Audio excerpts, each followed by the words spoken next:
Welcome everyone to the showdown between the Dark Elves, who shall be led by the High Beastmaster rocking that sweet top knot. Today guys, we're going to be facing off against the followers of Nagash, who shall be led by, to no surprise, a Tomb King who's actually going to be on a chariot, so something you don't see terribly often outside of Cetra. Now as far as the Lord goes, we're going to be using the High Beastmaster, so this guy has some pretty cool synergies with the big beasties and monsters.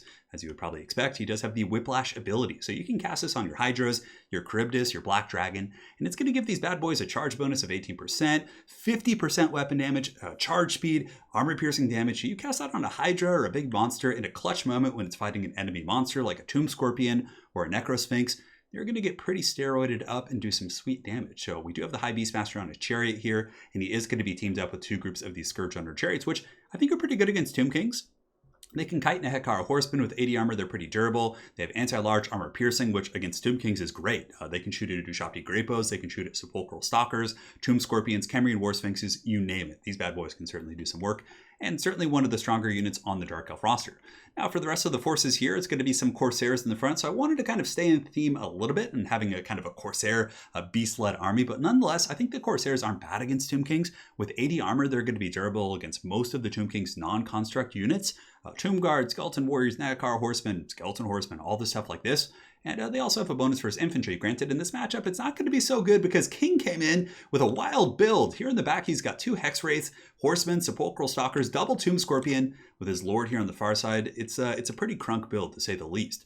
But nonetheless, we have the Chill of Sontar, the Dread Master himself, another War Hydra, and we do have one group of Shades as well, who are going to be kind of in the back line. I had no idea what he was going to bring, so I just had to kind of wing it. And we do also have the Crows of Cain, a very, very good unit. Good combat stats, regeneration, a solid unit to kind of deal with Hekara Horsemen and enemy carrion units that the Tomb Kings do often bring, because they will shred carrion pretty hard. And that's pretty much it for my force. So for King, he's got a light caster over here on the far side. So basically going to be trying to Zerg me using Barona's Time Warp to give that big force multiplier right there. And the Tomb King on the far side getting kind of crumped a little bit by my Beastmaster squad here with the Scourge Hunter chariots. But the Hex Ray is certainly going to be a pretty good pursuit tool. But yeah, you guys can see the rest of his army. It's going to be Sepulchral Stalkers, Tomb Scorpions, nasty stuff. So basically, he was right behind me, and I had to scramble in position very quickly. You can see right at the last second I get into ranks here, the Chill of Sontar are going to be charging in, but I couldn't quite get the charge. Across the board, the ones in the second row do get decent charges, but the Chill of Sontar is going to be able to frostbite these guys pretty hard and kind of slow them down. Now in the meantime, you can see Hex Wraiths coming in. Hex Wraiths, I don't really have the best magic damage. I have Fireball and Burning Head. I was not expecting this. I was going to bring Piercing Bolts, but I figured it wouldn't be too fun to watch. It's a really strong ability against these guys, but maybe we'll give it a try one of these days. But Skeleton Horsemen, these other troops here, are getting just wrecked by the Chill of Sontar here in the Blackheart Corsairs. And in the back, the Crows of Cain doing a decent job fighting off the Hex Wraiths, but for the most part, getting chased pretty hardcore here by the Hex Wraiths. I was able to use the Tormentor Sword here on the High Beastmaster to actually snare those guys in place. We're getting some decent damage, but of course their ethereal combat stats are going to keep them going for pretty long. Now here you can see that the Eyes of the Desert here and the Sepulchral Stalkers are getting some serious focus fire on the Chill of Sontar with their Medusa-like eye beams, and I am forced to kind of fall back a little bit. Unfortunately, my Shades aren't really able to do too much. I just got like swarmed by so much stuff, but thankfully, all the chaff units have basically been broken off for King. All the Horsemen are gone, but he has the Stalkers. His Tomb Scorpions are in relatively good shape. We're trying our best to get through these damn Hex Wraiths, but those guys just won't go down.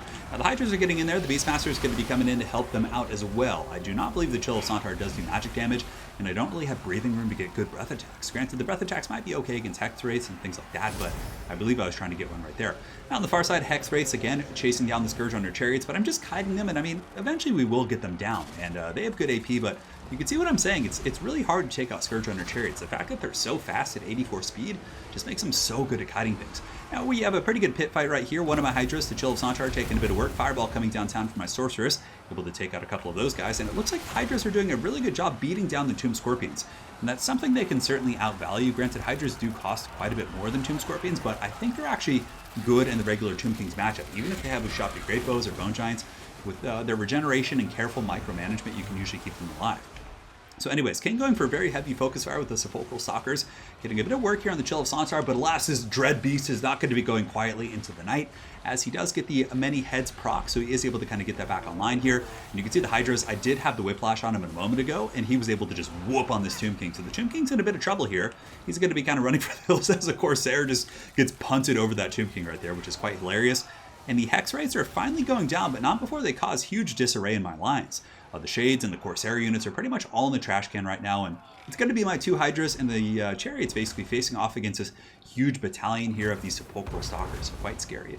One of the Tomb Scorpions very, very beat up. The other one's in relatively good shape, and my Sorceress is going to be running for the hills right here, getting hunted. So one of the Hydras is going to be turning and trying to get a breath attack, but he just kind of paused in the middle of that animation. It's like, you know what, I'm not feeling it right now. I'm not going to be going for that breath attack. It is what it is. Now over here, I kind of realized at this point in the battle, I basically had to get my Hydras and peel off some of these units. So the Hydra is going to be getting a nice breath attack right there, and I'm going to be trying to peel off the Hex Wraiths, allowing the fire to come back online for my Scourge Runner Chariot so I can start shooting at some of the goodies here in this army. Now the Tomb King Lord was actually popped, my Scourge Runner Lord, so the High Beastmaster himself does ride on one of these chariots. He was able to get a really, really nice shot right there, and the Crows of Cain are basically just buying me some time to reorganize my forces, and I do have some Corsairs coming back on the high ground, but they're probably not going to be able to do too much against the Tomb Scorpions, but nonetheless, they're going to charge in like the brave lads they are. Another breath attack coming in from the Hydra right there. That was an okay one. Was able to actually melt quite a few of those Stalkers, or actually it only killed one model, but the HP damage was really, really good. And at this point, going to be using Fireballs, falling back with the Hydras, basically just biding my time, because the longer this battle goes, I have that regeneration, and I'm not really that close to my healing cap. So I'm trying to force these Stalkers to overextend, at which point the High Beastmaster, who's been playing a little bit of possum here, is going to be running forward here and using his Tormentor Sword to actually lock these guys down. But the Eyes of the Desert getting some really nasty focus fire here against the Hydra. And here comes the Beastmaster, going to be charging in here. And they do have anti-large halberds, but the Chill of Sontar is no joke. Plus I also have Corsairs here. And yeah, you can see a couple of these models going down. And what's cool about the Beastmaster, he does also have bonus versus large. So Beast Slaver is popped on himself, which is his self buff, which gives him armor piercing damage, bonus versus large, making him a very formidable anti-large character here against these Sepulchral Stalkers, which are actually going down rather quickly here against the Hydra. So quite happy about that situation. Stand Your Ground also popped, giving melee defense and leadership to these guys. And the Chariots, basically, I'm just like, let's just get a bit melee to keep these guys from collapsing inward. Crows of Cain, just a very sticky, annoying unit, are able to come in and kind of rear charge the Eyes of the Desert here in conjunction with some of the Corsairs that are coming back in. Now, one of my Hydra is very, very low here. The Scorpions do have the optimal engagement, so unfortunately, I'm a little bit out of position here. My Hydra's putting some work in against his Tomb Scorpion as well, but he is probably going to be able to get this Hydra or at least break it off. So this one does break off here. Tomb Scorpions are often very good at getting those like optimal engagements. And it looks like King is actually able to break off a lot of my stuff. So Scourge Runner is here running for the hills. And the Hydra is going to be coming back in, engaging against these forces, getting that sweet, sweet tail whip right there. So 102 leadership on this Tomb Scorpion, or negative 102. So he should be crumbling. 69 right there. And it looks like he might be going down. I know the temptation was certainly real right there. But regardless, Chill of Sontar fighting 33. And it looks like the one Tomb Scorpion is going to be falling to the High Beastmaster. And at this point, I should be able to kind of chase down the other Tomb Scorpion. As the Crows of Cain, man, they're just lasting forever here. Still regenerating, fighting with the Sorceress, and the High Beastmaster coming in as well. So they should be able to get some pretty serious fight here as these Crows of the God of Murder getting some good work in against those guys. And the Chill of Sontar, never to be outdone. Going to be going in and should be able to make quick work here of this Tomb Scorpion. So the Tomb Scorpion here, 786. Leadership is now crumbling. Chill of Sontar is about to reach its healing cap, but it probably still could heal a little bit more, to be honest. You can see the Eyes of the Desert in the back getting some shots, but that's pretty much going to be army losses. As the other Hydra actually does come back here in a second. You guys will see in just a moment he rallies. I have no idea how he rallied there, but maybe it had something to do with army losses, as he's just going to absolutely manhandle this Tomb King's Lord right there. So that's going to be it. Well played to King. It was a very fun game. Both of us brought pretty ridiculous builds, but thankfully the double Hydra was actually really good against what he brought. Had I brought like a missile build or a bunch of shades to try and deal with constructs, I would have gotten crumped. So like his horsemen would have swarmed all over me. I would have not been able to defend it. So ultimately the build I brought was actually pretty good against what he brought. The Tomb Scorpions got shut down by the Hydras. The High Beastmaster and the Scourge Runner Chariots gave some very good focus fire against the Tomb King Lord. And it was a really, really fun match, to say the least. The Shade, I mean, I think like the Corsairs, like if he brought a traditional build, would have been good in the front line. Hydras may have taken some focus fire, but Scourge Runner Chariots give us some really good support here. And the one group of Shades, like if the Tomb Kings have a defensive missile build, are very useful because they can sneak up and put some serious hurt on constructs as well. It's basically just something your opponent has to deal with. Otherwise, they're going to put some serious AP DPS into you. But yeah, I don't know. I don't know if this build would be super good. I think it has some teeth for sure, but I wouldn't call it like a super competitive build, but I don't think it's bad by any stretch of the imagination.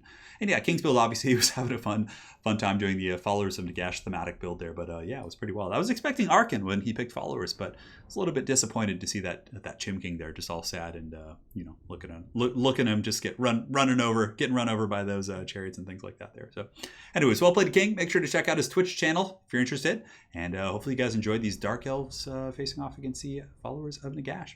All right, guys, we'll see you next time and take care.